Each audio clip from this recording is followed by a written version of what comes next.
ഒറ്റവാക്കിൽ ഒതുങ്ങുന്നതായിരുന്നു ഇന്നത്തെ കോടതി നടപടി.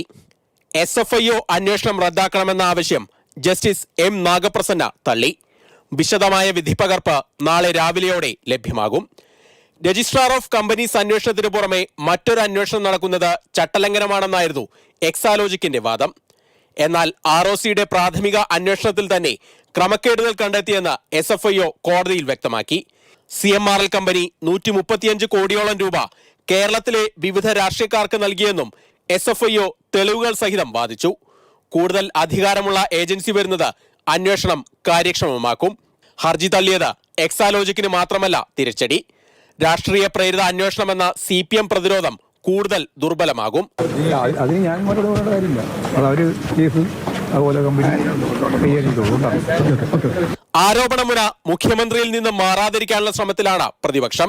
എക്സാലോജിക്കിന്റെ ഡയറക്ടർക്കെതിരായിട്ടാണ്, സിംഗിൾ ഡയറക്ടർ, ഒരു സോൾ ഡയറക്ടറായിട്ടുള്ള വീണ വിജയനെതിരായിട്ടാണ് ആ അന്വേഷണം വരുന്നത് എന്നതുകൊണ്ടും അവർ കേരളത്തിൽ സിറ്റുവേറ്റഡ് ആണ് എന്നതുകൊണ്ടും കേരള ഹൈക്കോടതി സമാനമായ ഒരു കേസ് പരിഗണിക്കുകയും ചെയ്യുന്ന പശ്ചാത്തലത്തിൽ കേരള ഹൈക്കോടതിയിൽ ഫയൽ ചെയ്യേണ്ടിയിരുന്ന ഒരു കേസായിരുന്നു എന്നാണ് എൻ്റെ അഭിപ്രായം. പക്ഷേ for some reason they preferred to file it in Bangalore.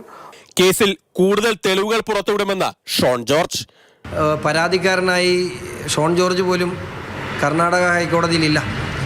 അവിടെ പരാതിക്കാരി വീണ വിജയനാണ്, വീണ വിജയൻ്റെ കമ്പനിയാണ്. അവിടെ എതിർകക്ഷി എന്ന് പറയുന്നത് സീരിയസ് ഫ്രോഡ് ഇൻവെസ്റ്റിഗേഷൻ ഓഫീസാണ്.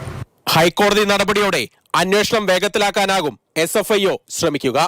ആവശ്യമെങ്കിൽ എക്സാലോജിക് കമ്പനി ഡയറക്ടറായ വീണയ്ക്ക് സമൻസ് അടക്കം നൽകാനും SFIOയ്ക്ക് മുന്നിൽ ഇനി തടസ്സങ്ങളില്ല.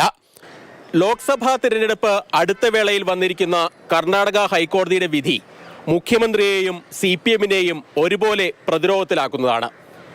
എക്സാലോജിക്കിന്റെ ഹർജി തള്ളിയതോടെ ഇനി SFIO അന്വേഷണം എങ്ങോട്ട് പോകും എന്നതാണ് അറിയാനുള്ളത്.